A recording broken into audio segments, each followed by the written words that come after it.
పూర్తి వివరాలకు చదవండి రేపటి అక్షర శిల్పం దినపత్రికలో.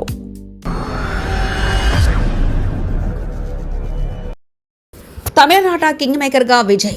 ఎన్నికలు సమీపిస్తున్న వేళ మారుతున్న సమీకరణాలు, ద్రవిడ రాజకీయాల్లో తలకిందులవుతున్న బలాబలాలు, సర్వేల యుద్ధంతో త్రిశంకు స్వర్గంలో పార్టీలు, నెక్ టు నెక్ ఫైట్లో డీఎంకే అన్నా డీఎంకే. దశాబ్ద కాలంగా ద్రవిడ రాజకీయాలకు పెట్టని కోటగా ఉన్న తమిళనాడులో ఈసారి ఎన్నికలు మునుపెన్నడూ లేనంత రసవత్తంగా మారాయి. పోలింగ్ తేదీకి సమయం సమీపిస్తున్న కొద్దీ రాజకీయ పార్టీ బలాబలాలు తలకిందులవుతున్నాయి. నిన్న మొన్నటి వరకు అధికార డీఎంకే వైపు మొగ్గు చూపిన ఓటర్లు ఒక్కసారిగా మనసు మార్చుకున్నట్లు సర్వే ఫలితాలు స్పష్టం చేస్తున్నాయి. ఈ నెల 23న అసెంబ్లీ ఎన్నికలు పోలింగ్ జరగనున్న తరుణంలో వెలువడుతున్న ముందస్తు సర్వేలు రాజకీయ విశ్లేషకులను సైతం విస్మయానికి గురిచేస్తున్నాయి. ఇప్పటివరకు వెలువడిన మేజార్టీ సర్వేలు ముఖ్యమంత్రి ఎంకే స్టాలిన్ నేతృత్వంలో డీఎంకే కూటమి సునాయాసంగా అధికారాన్ని నిలబెట్టుకుందని అంచనా వేశాయి. తాజాగా వెలువడిన న్యూస్ 18 సర్వే మాత్రం సమీకరణాలను పూర్తిగా తలకిందులు చేసింది. ప్రధాన పార్టీల మధ్య ఓట్ల వ్యత్యాసం చాలా స్వల్పంగా ఉండడంతో కోటాపై జెండా ఎగరవేసేది ఎవరనే అంశంపై దేశవ్యాప్తంగా ఉత్కంఠ నెలకొంది. డీఎంకే అన్నా డీఎంకే మధ్య తీవ్రమైన పోటీ నెలకొంటే మాత్రం టీవీకే పార్టీ అధ్యక్షుడు దళపతి విజయ్ కింగ్ మేకర్ కావడం ఖాయమన్న అభిప్రాయాలు వ్యక్తమవుతున్నాయి. సాధారణంగా తమిళనాడు రాజకీయాల్లో ప్రభుత్వ వ్యతిరేకత ప్రతి 5 ఏళ్లకు స్పష్టంగా కనిపిస్తుంది. ఈసారి అన్నా డీఎంకే అనూహ్యంగా పుంజుకోవడం విశేషం. న్యూస్ 18 సర్వే అంచనాల ప్రకారం ఎడప్పాడి పళనిస్వామి నేతృత్వంలో అన్నా డీఎంకే కూటమి 41.4% ఓట్లతో అగ్రస్థానంలో నిలిచే అవకాశం ఉందని తెలుస్తుంది. అధికార డీఎంకే కూటమి 39.3%కే పరిమితం కావచ్చని ఈ సర్వే పేర్కొనడం గమనార్హం.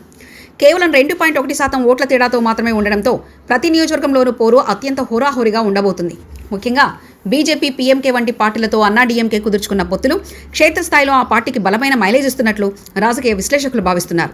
ఎడప్పాడి పళనిస్వామి ప్రభుత్వంపై ఉన్న వ్యతిరేకతను తమకు అనుకూలంగా మార్చుకోవడంలో సఫలీకృతమయ్యారనే వాదన వినిపిస్తుంది. ఈ ఎన్నికల్లో అందరి దృష్టి ఆకర్షిస్తున్న మరో ప్రధాన అంశం సూపర్ స్టార్ విజయ్ స్థాపించిన తమిళగ వెట్రి కలగం టీవీకే. రాజకీయాల్లోకి అరంగేట్రం చేసిన తొలి ఎన్నికల్లోనే విజయ్ పార్టీ ఏకంగా 12% ఓట్లు సాధిస్తుందని అంచనా వేయడం రాజకీయ వర్గాల్లో పెద్ద ఎత్తున చర్చకు దారితీస్తుంది. మార్పును కోరుకునే ఓటర్లు, ముఖ్యంగా తొలిసారి ఓటు వేసే యువత పెద్ద ఎత్తున విజయ్ వైపు మొగ్గు చూపుతున్నట్లు క్షేత్రస్థాయి పరిశీలనలో తేలుతుంది. విజయ్ పార్టీ చీల్చే ఓట్లే ప్రధానంగా డీఎంకే ఓటు బ్యాంకుకే గండి కొట్టే అవకాశం ఉందని, ఇది పరోక్షంగా అన్నా డీఎంకే లబ్ధి చేకూరుస్తుందని విశ్లేషిస్తున్నారు. డీఎంకే కంచుకోటలో సైతం విజయ్ రోడ్ షోలు వస్తున్న జనాన్ని చూస్తుంటే ఓట్ల చీలిక ప్రభావం తీవ్రంగానే ఉండేలా కనిపిస్తుంది. మరోవైపు లోక్పోల్ వంటి ఇతర సర్వే సంస్థలు ఇప్పటికే డీఎంకే వైపు మొగ్గు చూపుతుండడం గమనార్హం. డీఎంకే కూటమి 180కి పైగా సీట్లు వస్తాయని ధీమా వ్యక్తం చేస్తున్నాయి. స్టాలిన్ ప్రభుత్వం అమలు చేస్తున్న సంక్షేమ పథకాలు ఆయన్ని గట్టెక్కిస్తాయని డీఎంకే శ్రేణులు గట్టిగా నమ్ముతున్నారు. కాగా సిమాన్ నేతృత్వంలోని నామ్ తమిళర్ కట్చి కూడా సుమారు 4% ఓట్లతో తన ఉనికినే చాటుకుంటుంది.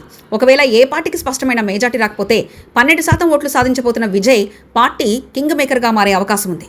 దశాబ్దాలుగా సాగుతున్న 2 పార్టీల ఆధిపత్యానికి విజయ్ చెక్ పెడతారా లేదా అనేది మే 4న వెలువడే ఫలితాల్లో తేలనుంది. ప్రస్తుతం తమిళనాట నెలకొన్న పరిస్థితులు చూస్తుంటే ఓటర్ నాడిని పట్టుకోవడం ఎవరికి సాధ్యం కావడం లేదు. మరిన్ని కథనాల కోసం సబ్స్క్రైబ్ చేసుకోండి మీ అక్షర శిల్పం. పూర్తి వివరాలకు చదవండి రేపటి అక్షర శిల్పం దినపత్రికలో.